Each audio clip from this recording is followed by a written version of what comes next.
Welcome back to another JKR Pro Tips, and this is the #1 requested Pro Tips ever, and I've not done it just because it is pretty complex, a lot of things to go into, and that is why ball pythons sometimes take feeding breaks and what to do about it. So we're going to dive into this thorny but fun subject right now.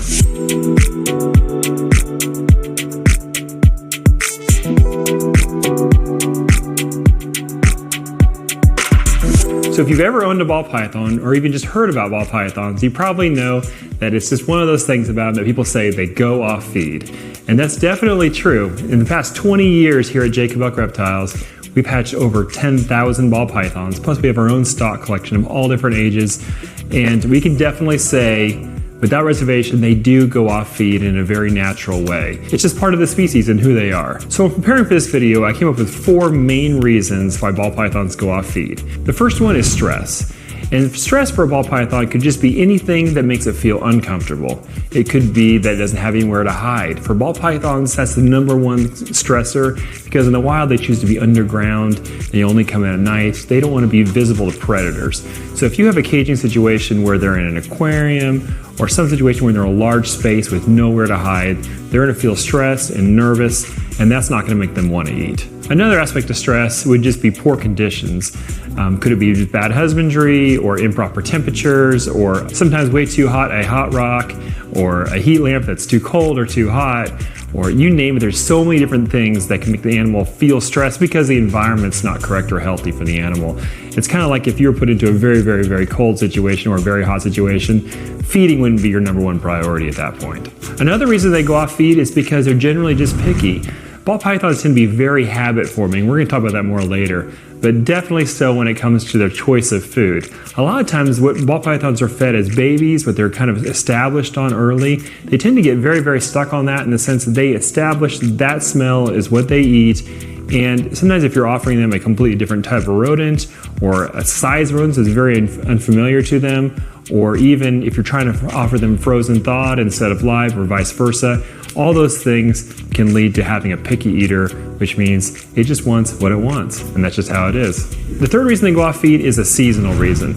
So what I've noticed is that in the natural cycle of ball pythons, in the breeding cycle, males tend to go off feed during the breeding season while they're courting and breeding females.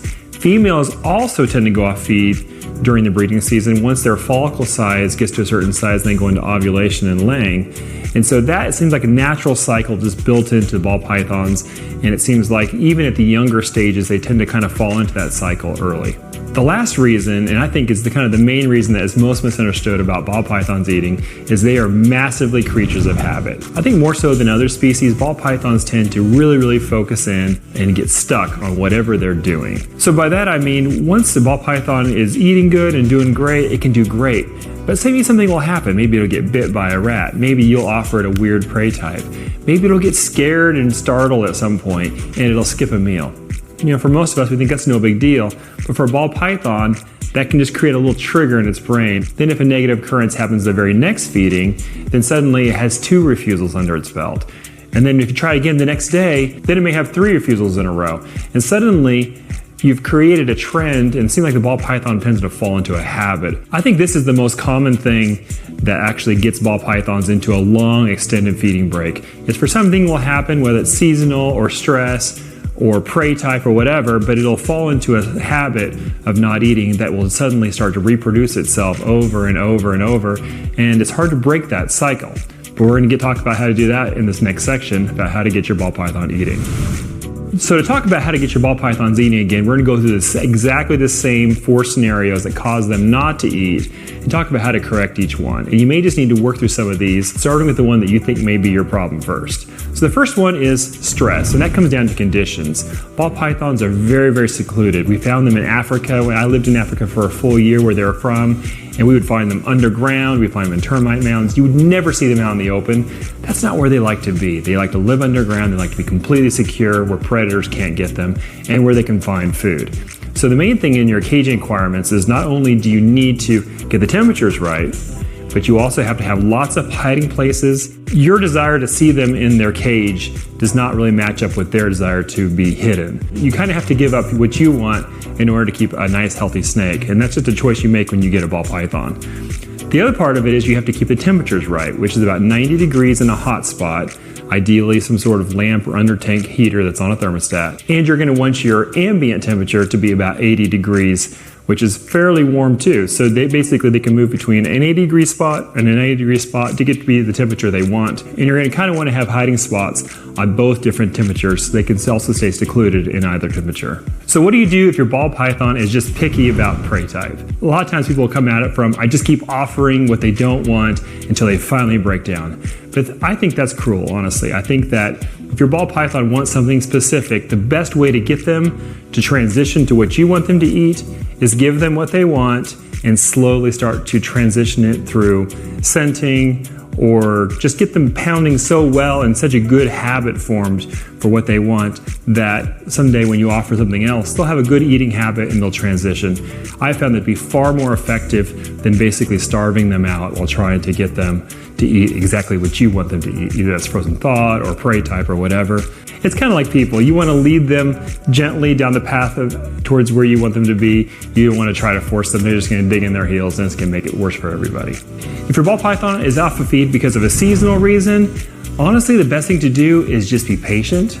Be patient and not stress about it so much. As people, we are very, very used to the idea that you have to eat meals 3 times a day in order to be healthy. And for other types of animals, especially ball pythons and other reptiles, that is just not the case. Their metabolism is not built for that. They are actually meant to go through longer periods of not being able to find feed or through seasons of not eating and be perfectly healthy.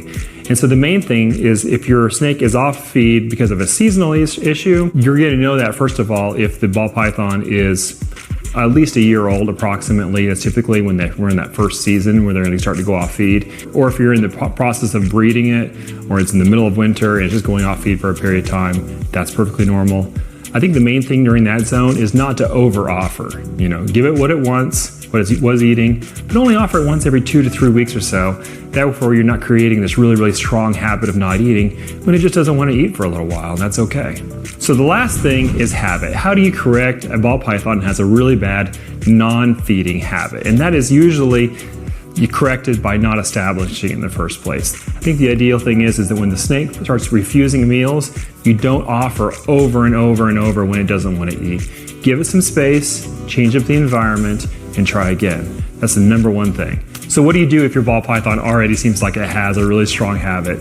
You put a rodent in there and it just doesn't seem to ever go for it. You're not sure why. The main thing to do is to change the environment, change the substrate, change the tub or the caging size, anything that creates a transition in the animal's mind where they're in one place and they weren't eating. Now they're in a new place, a new environment, new substrate, new something, and they're like, oh, this is different. And then a rodent comes along and that habit no longer applies. Then once it eats again, you want to slowly establish that new habit of eating, which basically means wait a full week, give it a little bit of time, feed it again. Don't go really, really big. Just kind of establish the confidence in the animal in eating again. And after 3 or 4 times in a row, it should be slamming and right back to normal. And you want to just kind of monitor and grow that habit into something that lasts a really long time for you. Addressing those 4 main issues is the best way to get your ball python eating again. I want to mention a couple things. First of all, assist feeding or force feeding, that's something I never do outside of a hatchling. A tiny baby hatchling, sometimes you'll have to assist feed. Probably 1 in every 200 or 300 babies I have to assist feed. After that, I never assist feed an adult animal. I always address it through the criteria that I put in this video, 1 step at a time, figuring it out. They are not going to starve themselves. They want to figure this out. If you're working with them, you will find the solution. And lastly, everything I've talked about in this video is assuming that your ball python is healthy. And the main thing is that it was being kept in good conditions. It's not sick in any way, doesn't have any major problems. So you want to be aware of that. Look for any kind of issues, weird behavioral or weird stools or anything that's odd that makes you think the animal is actually sick in some way and not acting normal. In that case, definitely get it to a vet. Address its medical concerns because that's number one reason why it probably is giving you problems. It doesn't feel good inside and it needs to be corrected one way or another. So definitely see your local vet, find a good exotic vet. So I hope this is helpful. It's a really, really broad subject and there's so many different techniques and little things to learn along the way about how to deal with this. But this will hopefully just give you some new ideas about why they go off feed and what sort of things you can do to correct it based on what you're seeing And I hope that for some of you, it gives you some tools in your bag to be able to fix this with your ball python. I think the main thing is to keep them in the right conditions and be aware of them, and don't ever give them reasons to go off feed. For the most part, my animals only go off feed for seasonal issues. That's the only part you really can't control. All the other things are within my control with the caging and temperatures and environments and the feed prey. It's all in my control, and you can dial that in and you can have a great experience with your ball pythons. Thanks again for watching. Hope you enjoyed this pro tips. If you like this kind of video, check out my channel. Be sure to like and subscribe, and we'll see you again soon.